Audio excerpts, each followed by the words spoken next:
Every Sunday, members are asked a simple question: are you a full tithe payer? 10% before taxes. But here's the question nobody asks back: how much money does the church actually have? And why didn't members learn about a $100+ billion investment fund until federal investigators stepped in? Tonight, we're not speculating. We're looking at public records and asking one simple question: if transparency builds trust, why was this hidden? What is Ensign Peak? In 2019, a whistleblower revealed that the church had accumulated over $100 billion in investment reserves. The fund was managed by Ensign Peak Advisors. That's not rumor, that's documented. The fund existed for decades, quietly growing through tithing, surplus, and investments.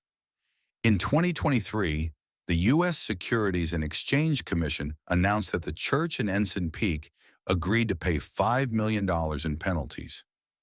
Why? Because shell companies were created to obscure the size of the portfolio. That's not anti-Mormon rhetoric. That's the SEC's published order.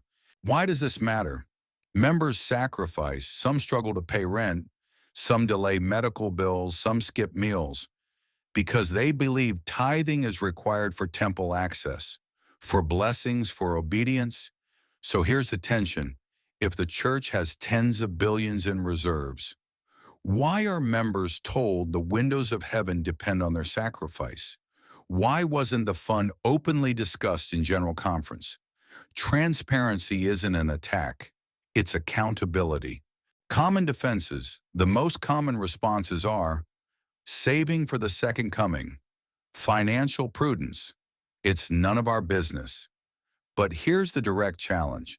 If it's sacred, say it's sacred. If it's strategic, explain the strategy. If it's stewardship, show the stewardship. But creating shell entities to hide asset size, that's not spiritual, that's corporate. Direct questions, imagine this. If your local ward had $100 billion in reserve, would members still be asked to clean the building for free?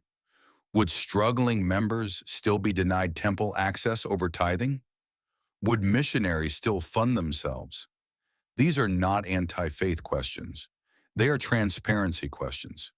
Faith and financial opacity are not the same thing. Institutions grow. They evolve. They accumulate power and resources. That's history. But when members are asked for lifelong sacrifice, financially, socially, spiritually, transparency matters.